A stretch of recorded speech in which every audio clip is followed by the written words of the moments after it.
ce jour dédié pour l'élévation de l'âme de David Avraham Ben Koren Yasmina, de mémoire bénie, dont c'est aujourd'hui l'anniversaire du décès, le 11 qui se lève. On me demande de parler de l'actualité. Donc vendredi, un des grands chefs du programme atomique iranien a été descendu vraisemblablement par le Mossad. Baruch Hashem. Il n'y a même pas de photo du type, c'est Bibi qui a fourni la photo. C'est marqué Bavod Rechaim Rina.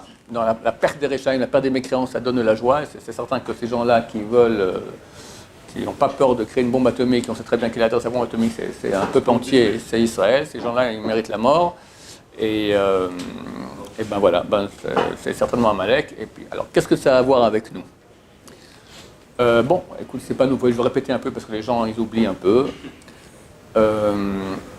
Nous pensons que Mashiach arrive très bientôt. On a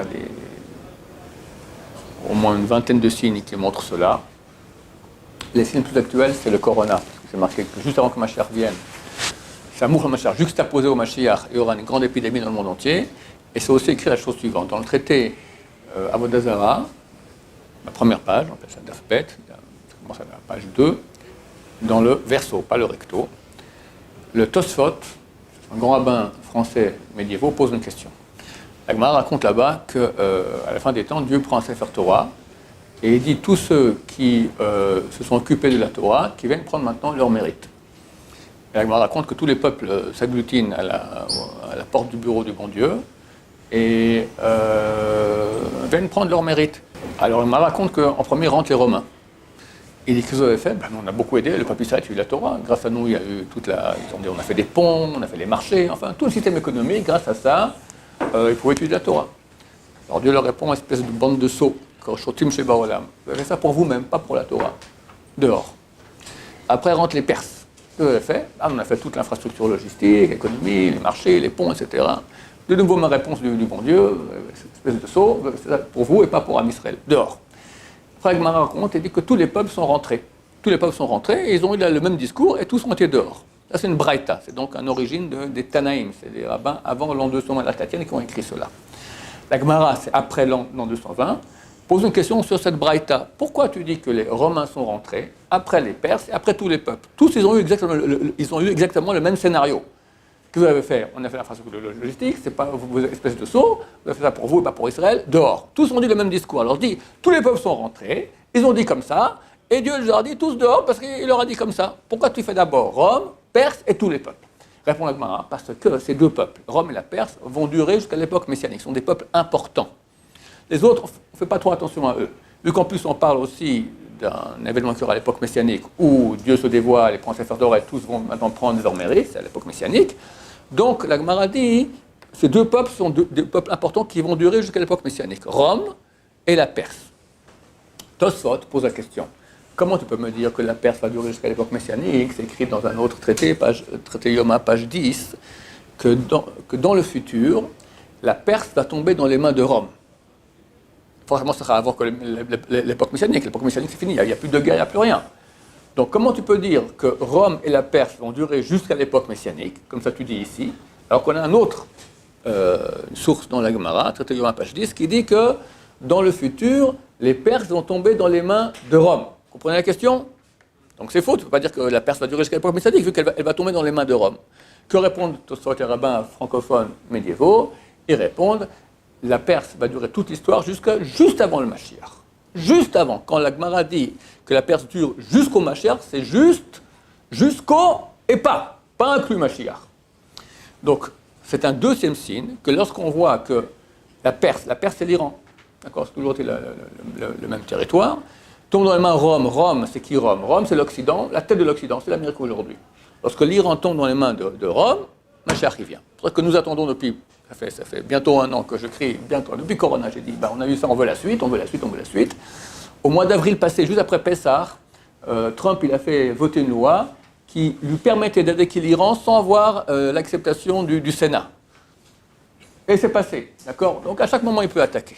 L'Iran, qui a subi beaucoup de provocations durant tout l'été, tous les 3-4 jours, il y avait une grande explosion en Iran. Et entre guillemets, on ne savait pas qui c'était. Mais un beau jour, un général iranien a dit, on sait très bien que c'est Israël et l'Amérique, et on prépare une vengeance. Ils n'ont rien fait. Pourquoi? Parce qu'à mon avis, toutes ces explosions, c'était des provocations américaine pour que l'Iran réagisse. Et quand ils réagissent, ah, comment vous pouvez faire une chose pareille? On peut aller leur entrer. Eux, ils ont été intelligents, ils sont intelligents, très intelligents, les Iraniens. Ils n'ont pas répondu. Mike Pompeo et Trump ont mis encore maintenant des sanctions économiques draconiennes. Ils sont en train de commencer à crever de faim, mais ils ne réagissent pas. Ils ont encore un mois jusqu'au 10 janvier, 21 janvier jusqu'à Joe Biden. Joe Biden vient, c'est pour eux, c'est le Mashiach qui arrive. Celui que vous avez dit avant Trump. Joe Biden. Non, Mike Pompeo. Le secrétaire d'État américain, c'est le numéro 2 après Trump, c'était l'ancien chef de la CIA. D'accord? Là, il était maintenant justement ici 10 jours en train de tourner, comme ça pour rien, d'accord? Il est venu en Israël, il était en France, il était en Israël, après il était en Arabie Saoudite, au Qatar, etc. C'est clair qu'ils sont en train de préparer. D'ailleurs, ils écrivent un front commun contre l'Iran. Voilà, c'est clair. Ils veulent qu'il y ait un front commun avec l'Arabie Saoudite, le Qatar, Israël, etc. La France, je ne sais pas où est le rapport, peut-être avec le Liban, vu que la France est très influente au Liban, parce que Hezbollah, donc la plateforme iranienne au Liban, va attaquer dès qu'on attaque l'Iran. Il y a 150 000 missiles, à Dieu ne plaise, qui vont arriver ici, à Dieu ne plaise. J'ai changé d'avis. Il se peut que Trump va attaquer au mois de décembre, mais j'ai changé d'avis pourquoi? Parce qu'on m'a mis au courant que contrairement à ce que disent tous les médias officiels en Amérique, qui sont super pro Joe Biden et très contre Trump, mais c'est complètement fou, d'accord? Il coupe son discours au milieu.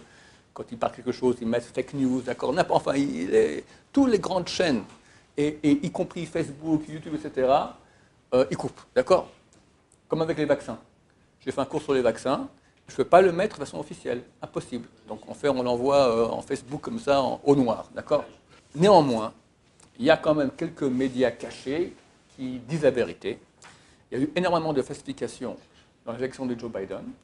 Et Giuliani, l'ancien maire de New York, avec 60 avocats, les meilleurs avocats qui en Amérique, sont en train de faire des procès dans chacun des États. Il y a le procureur de Pennsylvanie, j'ai dit, il les a foutus dehors, d'accord? Pennsylvanie, c'est très démocrate, il y a beaucoup de falsifications là-bas. Et Giuliani leur a dit, c'est très bien, vous nous rendez service, on va ça directement, vu que vous refusez, donc on va directement à la Cour suprême. La Cour suprême, Dieu a fait un très grand miracle. Il y avait à la tête de la Cour suprême une vieille dame, juive, très anti-Israël, je crois qu'elle a fait la loi pour les lesbiennes, enfin des tas de trucs comme ça, super, ce qu'on n'aime pas nous. Bon, à 95 ans, elle est décédée, Miskena, il y a 1 mois et demi, d'accord? Elle était démocrate. Trump a mis à la place quelqu'un à lui, républicain, plus encore quelques personnes. Si ça arrive à la Cour suprême, au niveau politique des partis, il y a plus des pro-Trump que pour les pro-Biden. Si ça arrive à la Cour suprême, avec toutes les falsifications qu'il y a eu, il y a des chances, je ne sais pas, mais il y a de fortes chances, ou pas fortes chances, il y a des chances, on va dire comme ça, que Trump passe. Il y a un rabbin ici en Israël qui, depuis 20 ans environ, chaque fois il dit qui va passer aux élections, il n'a jamais eu tort. Il a dit que ce serait Trump. Il a dit que ça prendra du temps, mais ça va être Trump. Bon, peut-être qu'il aura tort, on ne sait pas. Si c'est le cas, ça serait idiot de la part de Trump d'attaquer maintenant l'Iran. D'abord, on verra qu'est-ce qui va se passer. Si vraiment lui continue, alors Joe Biden ne passe pas. Il y a 2 choses dangereuses qui peuvent se passer. 1, une vraie guerre civile en Amérique. Ça se peut, en tout cas, des émeutes terribles. Et l'Iran, qui s'est retenu jusqu'à maintenant, ils ont subi tout ce qu'on leur a fait, les provocations, les sanctions économiques ici, c'est encore 1 mois et demi. Donc on leur dit non, t'es parti pour encore 4 ans avec Trump. Ah, ils vont dire là, c'est trop. On ne peut pas accepter. Et ça se peut que eux, là, à ce moment, ils vont attaquer. Et pourquoi ça m'a plu? Parce que ça correspond au Midrash. Le Midrash dit que, à dire Rabbi Yitzhak, l'année où Mashiach se dévoile, c'est un Yakut Shimoni, Yeshayahu 499. C'est vous qui vous allez voir là-bas, ça date d'il y a 1400 ans. L'année où Mashiach se dévoile, tous les peuples de la terre sont en confrontation. Le roi d'Iran, le roi de Perse, comme ça s'appelle, c'est écrit dans le Midrash, c'est le roi d'Iran, est en confrontation avec le roi d'Arabie. Le roi d'Arabie, c'est l'Arabie Saoudite. Va le roi d'Arabie prendre conseil à Edom. Edom, c'est l'Occident, l'Amérique, Trump, venez nous aider. L'Amérique a besoin d'argent, l'Arabie Saoudite a beaucoup d'argent. L'Arabie Saoudite n'a pas d'armée, l'Amérique a une grande armée. Ben, on va faire une bonne affaire. Je te donne de l'argent, je te donne du pétrodollar, etc. Et toi, tu m'amènes ton armée. Pompeo et Trump disent, pas de problème. En plus, comme ça, on élimine l'Iran, pas de problème, on aide Israël, tout le monde est content. La suite du Midrash. Revient le roi de Perse, détruit le monde entier. se revient le roi de Perse, on entend par cela que ça commencera par eux, c'est eux qui vont attaquer. Alors, je ne sais pas si forcément ça doit se réaliser comme ça, peut-être que Trump va faire une provocation et là ils vont attaquer, je ne sais pas comment ça, mais ça correspond bien que, moi je comprends que si maintenant Trump passe une deuxième cadence, là les Iraniens vont pas tenir le coup. Et si effectivement en Amérique il y a des émeutes, en Israël, comme je fais dans un cours dernièrement, on est proche de la désagrégation de l'État, du gouvernement, tout ça, ça part complètement cacahuète. Ils veulent nous forcer à prendre des vaccins, il va y avoir aussi ici des révoltes, enfin je ne sais pas ce qui va se passer.